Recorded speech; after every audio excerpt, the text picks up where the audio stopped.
ઉદયપુરની વાત કરવામાં આવે તો જિલ્લાના અંતરિયાળ વિસ્તારમાં આવેલ કીડી ઘોઘાદેવ ગામે વિશ્વ આદિવાસી દિવસના સામાજિક સાપ્તાહિક કાર્યક્રમ અંતર્ગત એક ભવ્ય અને સાંસ્કૃતિક કાર્યક્રમ યોજાયો હતો। આ કાર્યક્રમમાં મુખ્ય મહેમાન તરીકે પદ્મશ્રી એવોર્ડ વિજેતા અને પિઠોરા ચિત્રકલાના જીવંત પ્રતીક પરેશ રાઠવા ઉપસ્થિત રહ્યા હતા।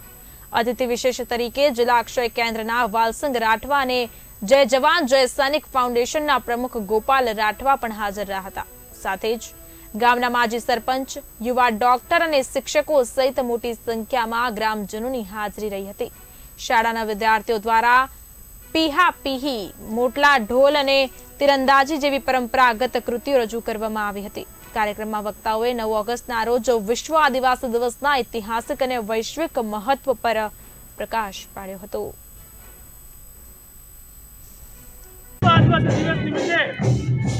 ઘોઘાદેવ પ્રાથમિક શાળા ઘોઘાદેવ ગામની અંદર ખૂબ જ ધામધૂમથી 31મો વિશ્વ આદિવાસી દિવસ જોઈ રહ્યો છે, જેમાં ગામના લોકો અને સ્કૂલના બાળકો આનંદભેર નાચ ગાન સાથે પોતાના વસ્ત્રોની અંદર પરિધાનની અંદર પોતાની કલા અને લોક સંસ્કૃતિની સાથે તેઓ ધામધૂમથી આ ઉત્સવ ઉજવી રહ્યા છે।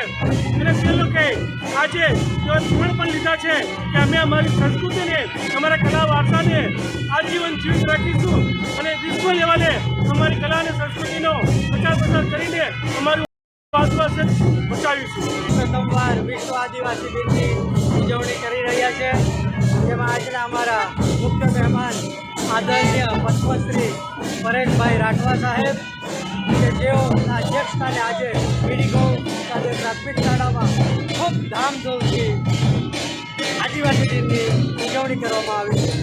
કીડી ઘોઘાદેવ પ્રાથમિક શાળા ખાતે 9મી ઓગસ્ટ વિશ્વ આદિવાસી દિનના નિમિત્તે આજે સૌ ઘોઘાદેવ ગામના ભાઈઓ બહેનો સાથે મળીને પ્રાથમિક શાળાના બાળકો સાથે ખૂબ જ ધામધૂમથી વિશ્વ આદિવાસી દિનની ઉજવણી કરવામાં આવી।